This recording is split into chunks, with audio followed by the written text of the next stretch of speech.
The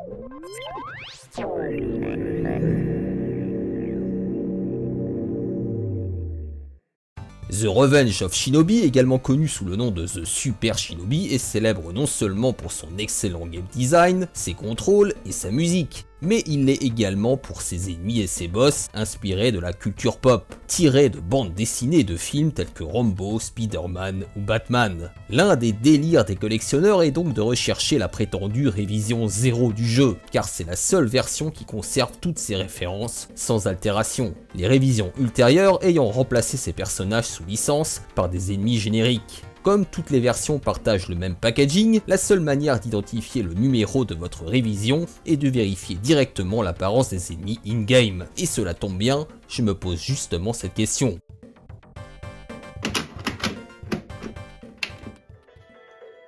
Allez, bonjour à tous. Chers camarades, nous nous retrouvons dans The Super Shinobi, un jeu Mega Drive sorti en 1989. Et qui constitue pour beaucoup de gens l'un des piliers de la bécane de Sega, à juste titre à mon avis. Certains même le placent devant sa suite, mais je n'irai pas jusqu'à ces extrémités pour ma part. Mais je peux le comprendre, Mais peu importe, car aujourd'hui l'enjeu est autre. Nous allons déterminer si oui ou non j'ai la révision 0 de The Super Shinobi, alias Revenge of Shinobi. Voilà, je ne m'en souviens plus. Tout simplement, croyez-le ou non. Alors, il est probable que je l'ai acheté spécifiquement pour avoir cette révision. Je ne sais pas, mais honnêtement, je ne m'en souviens plus. Voilà. Donc, ça va être une totale surprise pour moi. Allez, c'est parti. Donc, on va se diriger jusqu'au stage 3, parce que c'est au stage 3 que l'on va pouvoir le déterminer. Car au stage 3, il y a les fameux Rambo. Et les Rambo, ce sont les personnages qui, dès la révision suivante, ont été modifiés pour des personnages complètement random. Bye bye Rambo, en quelque sorte. Voilà. Et puis, je vous cache pas que c'est aussi un prétexte pour rejouer à cet excellent titre que je m'étais promis d'ailleurs de tester et que je n'ai toujours pas testé. Il serait temps que je le fasse. Alors vous voyez que c'est déjà un titre qui, d'un point de vue graphique, a très bien vieilli. Oui, il est moins beau que le 3, c'est une évidence. Mais il y a d'une élégante sobriété, je trouve. Enfin, dites-moi si vous êtes d'accord, mais c'est un beau jeu encore. Bien sûr, d'un point de vue technique, il a pris un coup de vieux. Mais il est de bon goût, clairement. Et puis, ne tournons pas autour du pot, ses contrôles sont irréprochables. Alors, oui, il est peut-être un petit peu plus raide que sa suite, c'est une évidence même, mais certains peuvent trouver ça, prendre ça pour une qualité. Car le 3 est certes plus souple, mais peut-être un petit peu moins précis dans ses contrôles. Je ne sais pas ce que vous en pensez, mais ça peut totalement se discuter. Hop. Vous voyez qu'on a un double saut qui va être indispensable dans les niveaux suivants. Là pour le moment pas trop encore, mais particularité de la série, on peut toucher les ennemis sans perdre de points de vie. Regardez, hop. Là, je l'ai mal fait, mais c'est ça l'idée. Ok, génial, je sais pas pourquoi je tombe dans le trou. On va récupérer le petit power-up. Donc du coup là j'ai perdu mon power-up, donc génial. On va se diriger vers la droite. Hop. Alors il y a une sorte de garde, hein, on peut... Attendez. On d'abord. Hop. Parfait, j'ai rechopé mon power-up, c'est ce dont je voulais. Voilà, donc là on va revenir en arrière pour se diriger vers un passage secret. Un petit peu plus par là. Donc c'est un jeu qui évidemment a marqué aussi les esprits à cause de ses musiques, hein, signé Yuzo Koshiro, je ne vous apprends rien. Elles sont excellentes. Et puis son ambiance, mais en général, qui reproduit, je trouve, à merveille celle des films de ninja des années 80-90. Hein, je dirais qu'on s'y croit vraiment dans ce jeu. on se prend vraiment pour un ninja. Mais bon, j'ai envie de vous dire, c'est une particularité de la série. Il n'y a pas que celui-là qui le... Ah mince! Il n'y a pas que cet épisode-là qui propose une excellente ambiance, mais c'est vrai qu'elle a quelque chose de particulier, cette version. Ok, c'est bon là ou pas? Allez, on va attendre qu'il... C'est un passage qui est pas évident, à chaque fois je me fais toucher. Hop. Merde. J'ai pas eu de réflexe là. Voilà, donc là on va passer dans la maison suivante. Hop, hop.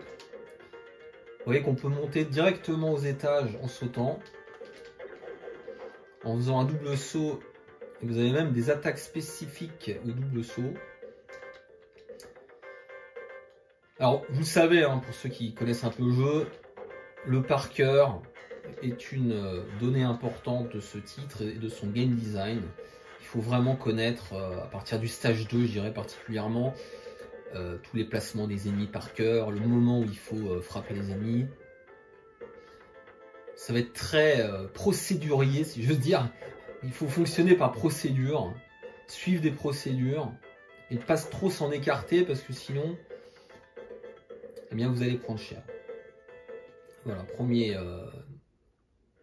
stage bientôt fini avec le boss. Alors le boss, comme souvent dans les shinobi, est assez subtil. Il va falloir viser très précisément sa tête. Allez, hop, comme ça là. Hop. Hop. Voilà, non, j'ai raté là. Hop. Donc, là, j'ai pas le boost malheureusement, donc c'est un peu plus long. Sachant qu'il y a des attaques spéciales, bien sûr, vous le savez, mais attendez, là j'ai pas le bon timing là. Hop. Hop. Il y a des attaques spéciales. Je peux peut-être même faire une attaque spéciale là. Ça mange pas de pain, il me semble. Qu'est-ce qu'on peut se faire? Je me sens même plus de celle-là. Là, c'est quoi ça? Voilà. Vous pouvez utiliser les attaques spéciales si ça vous chante. Voilà. J'ai gagné une vie. Vous reconnaissez également les bruitages de Streets of Rage qui ont été repris par la suite. Donc on reconnaît la paternité de ce titre. Alors attention, ça c'est un stage qui n'est pas évident les premières fois parce qu'il y a énormément de par cœur, je vous l'ai dit. Merde. Là, il ne faut pas trop utiliser de shuriken, bien sûr, mais là, je suis prudent. Ok, je l'ai chopé ou pas, là? Non, je ne l'ai pas eu encore. Ok. J'utilise un petit peu trop de shuriken, les amis. Oula, c'était juste là, j'ai failli tomber dans le trou. Alors ça, c'est peut-être un petit défaut dans le jeu. Il y a énormément de sauts de la foi, comme on dit. Hop. Les sauts de la foi, c'est quoi? C'est en gros, quand on saute, et on ne sait pas exactement où on va atterrir. Bon, c'est pas un défaut en soi, mais disons que ça accentue le côté par cœur, hein, vraiment. Il y a beaucoup de par cœur dans le jeu, je vous l'ai dit. Et c'est lié aussi à ça. On ne peut pas sauter comme ça dans le vide sans savoir où on va. C'est extrêmement risqué, quoi. Merde. Ah, mais j'en ai marre. J'en ai marre de perdre des power-ups tout le temps. Ils s'en est pris à moi encore. Ok. Alors, séquence là. Un petit peu de plateforme. On va faire gaffe, les amis. Hop. 1, 2, 3. Voilà. Il faut un timing précis hein, pour effectuer le double saut. C'est assez délicat. Allez, phase suivante. On se retrouve en ville maintenant. Allez, on va monter. Clairement, plus on monte, plus on est à l'abri ici. Et plus c'est facile aussi d'ailleurs. Attends, il me semblait qu'il y avait un truc là. Oui. Bien ce que j'ai vu. Ok, c'est un piège là. Je me souviens plus vraiment du jeu, hein, donc attention. Hein. Je risque de perdre des vies, les amis. Hop. Ah mince, excusez-moi, ça m'énerve.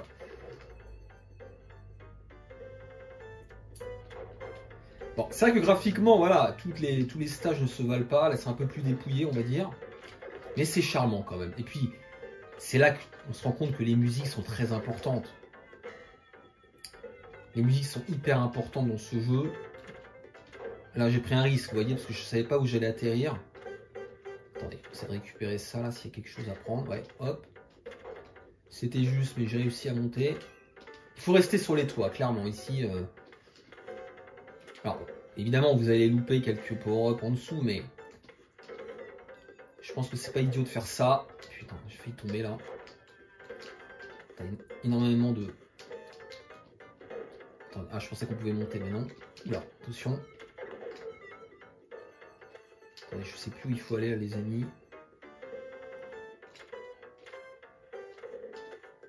Ok, c'était juste. Hop. Est-ce que je vais tomber dans un trou? Non. Ah bah c'est déjà la fin. Ok. Je me souvenais plus trop. Alors attention, le boss là. Là c'est du bourrinage clairement. Avec ce boss. C'est pas très subtil là, honnêtement.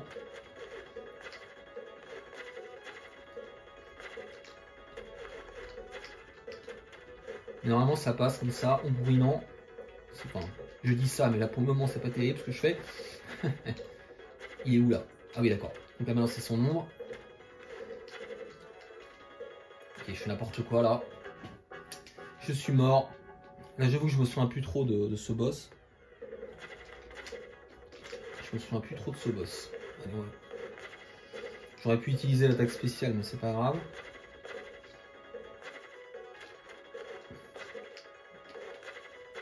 Ok. Honnêtement, je sais pas trop ce que je fais. Hein. Et ça devrait le faire. Je sais pas si je le touche en fait. Si. Ok, c'était vilain, mais c'est passé. Allez, donc on se retrouve maintenant dans le stage 3 et c'est là qu'on va pouvoir déterminer si oui ou non j'ai la révision 0 de The Super Shinobi. Attention, c'est parti. Donc ça, c'est un stage qui est particulièrement difficile quand on ne le connaît pas par cœur. Vous voyez qu'on peut passer derrière les grillages, donc, comme dans par exemple Shadow Dancer, hein, mais c'est un exemple, ça peut être le cas aussi dans le premier Shinobi. Enfin, je ne l'ai pas précisé, mais évidemment, c'est la suite de l'immense Shinobi, sorti en arcade, évidemment. Et ça, vous le saviez, je pense.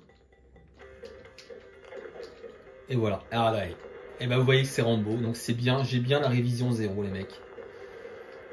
J'ai bien la révision 0, c'est bien Rambo avec son bandana. Alors je vous mettrai un lien en description avec tous les détails, parce que c'est pas la seule différence. Mais vous verrez qu'il y a d'autres différences. Donc là, en termes de visibilité, c'est pas évident, c'est jamais... Merde. Bon, de toute façon là, j'ai la réponse maintenant, les amis. Ah, ça fait plaisir.